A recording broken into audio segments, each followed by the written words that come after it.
It's that time of the week where Yaffee talks with an expert that is a voice of reason in a world that is beyond reason. This is the Beyond Reason Radio Interview of the Week.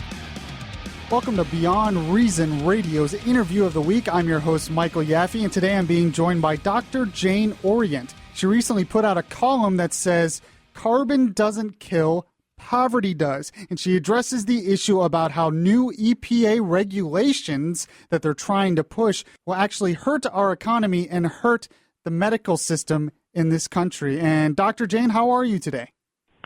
Well, it's pretty cold here in Tucson at the moment, but I'm nice and warm because I'm burning some natural gas. Oh, well, that's good. That's good. And that kind of goes to the point of your article. Well, that's right. You know, freezing cold kills people. A slightly warmer temperature does not. And to say carbon kills is just so absurd because our bodies are made out of carbon. And if we didn't have carbon dioxide in the atmosphere, there would be no life on Earth because plants use that to make our food.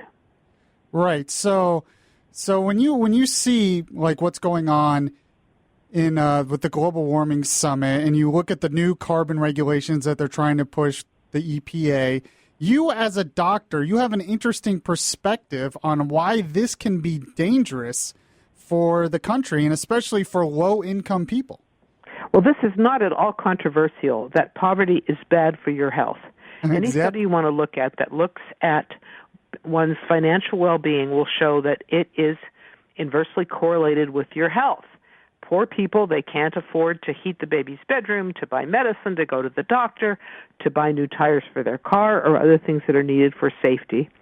And when people lose their jobs, the rate of suicide, of deaths from heart attacks, of all kinds of deaths go up. And hundreds of thousands of people are going to lose their jobs because of this clean power plan. In fact, in West Virginia, fewer than half of adults have a job right now because they're among the first to be affected. Yeah, and I want to backtrack a little bit here, Dr. Jane. She is a physician, but I wanted you give your background a little bit. What is your background in the field of medicine? I am a general internist. I worked at the VA for about 5 years. I've been in solo private practice for about 40. I edit the Doctors for Disaster Preparedness newsletter, which concentrates on disasters such as bad science, along with disasters like earthquakes, but certainly bad policy, especially leading to energy starvation, is a very serious threat.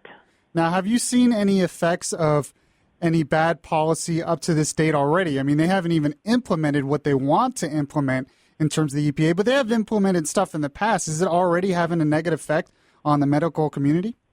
Well, it's certainly having a bad effect on our economy, and so, inversely causing deaths. And it's not having the purported benefits. Now, the initial efforts to clean up the air and water were wonderful. I've been in Pittsburgh and in Los Angeles in the 1950s, and again recently, and the air is dramatically cleaner. But getting every incremental improvement costs a huge amount more, and we've long passed, I think, the favorable cost-benefit ratio. And when you say the people are not dropping dead from strokes or heart attacks because of a few extra particles in the air in some places. And so the EPA's calculations that we're going to have tens of thousands fewer deaths are really absurd. And there's no way to verify that they ever will happen. So the EPA is saying that by putting these new regulations in place, making the air cleaner, so to speak, they're actually saying it's going to save lives from doing that? Oh, yes, absolutely. They're saying that these may cost hundreds of thousands of jobs and raise everybody's electricity bills, but we're going to have fewer premature deaths from things like heart attacks and strokes. And they've done a huge data dredging operation on population mortality statistics, like from various causes, and they've correlated them with the number of small particles in the air in different places. And they've come up with some teensy tiny correlations, which, by the way, are not replicated in studies that they insist on ignoring, and just calculating, if the air is a teeny tiny bit cleaner today than it was yesterday, we'll have fewer heart attacks and strokes. So, I can't even imagine a mechanism by which that might happen, and I've never seen a death from air pollution, and I don't know any doctors who have. That's exactly what I was just going to ask you. So you've never seen a heart attack. I can't imagine that happening, ever seeing a heart attack where they're saying, well, it's because of all the air pollution that he was breathing in from his life or her life. Not even heavy pollution, but what they're talking about is reducing the number of small particles in the air from a matter that's already invisible and barely measurable to something that's slightly better or slightly has fewer particles. And they're talking about any kind of particles. It could be soot from a coal plant. It could be diesel exhaust. It could be a dust storm that kicks up some dirt in the desert. Wow. Now, when you look at what's going on in Paris with the whole climate change summit and you look about what their solutions are, it seems like more of the same. I mean, how do you feel about that? I feel that it's really appalling and dangerous, and it's genocidal for people in places like India and China or Africa, where people are struggling to lift themselves out of dire poverty. And to do this, they absolutely have to have affordable energy. And the only way they're going to be able to get that anytime soon is from coal. Right. And you had mentioned in your article, and you actually gave specific examples about how fossil fuels, even though it's seen as so bad for everybody, is actually the driver of saving millions of lives every year, not just in this country, but in the world. Am I correct on that? Well, yes, because if you have really clean power from burning coal, and you can cook with electricity instead of by burning garbage or dung in a barrel, your life is going to be immensely better.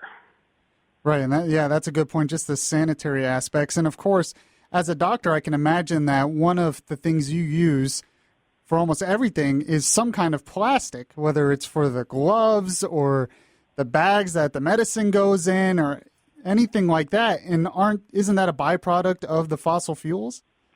Well, it's a byproduct of petroleum. I don't like to call it fossil fuels because that implies that what we have comes from dead dinosaurs and primeval forests, and this is just not true. We have a really abundant supplies of hydrocarbon fuels to power us at the current rate of use or even a higher rate for a century or two.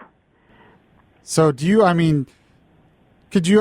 I'm just trying to imagine a world without those kind of fuels. Is there any way that you as a doctor could practice medicine without those fuels? Well, I might be practicing the same way they did in the Middle Ages, when they were dependent on wind and sunlight and draft animals and human muscles. But we could, if we were to put our economy back into medieval times, as far as the availability of energy, millions of people would die. Which is exactly what the EPA says. Life expectancy was back in the Middle Ages. And you know what effect it would have on the climate is virtually none. If you look at their own calculations, the effect from reducing the amount of carbon dioxide in the atmosphere could have really a very teeny effect on the global average temperature. As if the average temperature were a problem. Right now we're at about the 3,000-year average, and the temperature has been considerably higher at various times in the past, at the times when the health and the economy in Europe, for example, were at their best. So in terms of this, then, we get into politics a little bit. If you're looking at maybe the presidential candidates, what do you want to hear from them in terms of this issue? I want to hear from them that they're going to go by the real science. They're going to look at the data and the observations, which, for example, show that, according to satellite measurements, the temperature has not been going up for the past 20 years, that they look at the predictions of these very complicated computer models, and they look at the record of what's actually happening, and all of these predictions are failing, and they look at the predictions about what we could do if we destroy our economy, which is virtually nothing as far as the temperature goes. I know Ted Cruz has done this. Ben Carson has expressed some skepticism about this.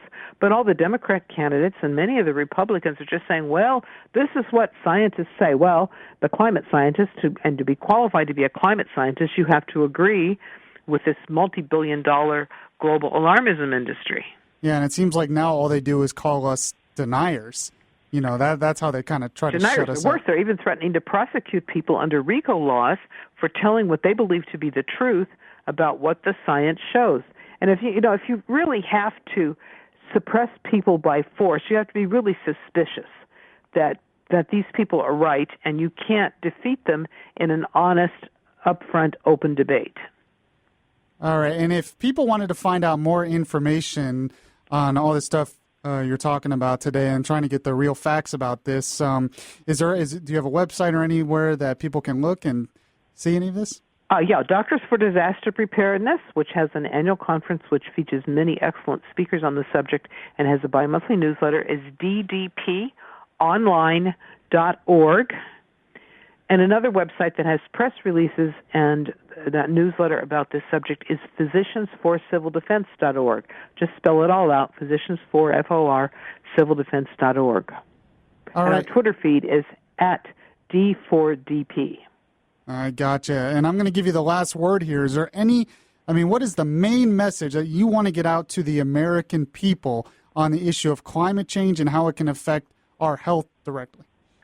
I think the majority of the American people are right not to be concerned about climate change. You know, it used to be global warming, but since that's not happening, they had to change the rules. But we have fewer hurricanes, we have fewer floods than we did 20 years ago, and really there is just no evidence that human beings are causing catastrophic changes in climate or that carbon dioxide is responsible for other than a very small effect.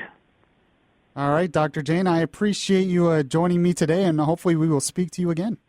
Thank you.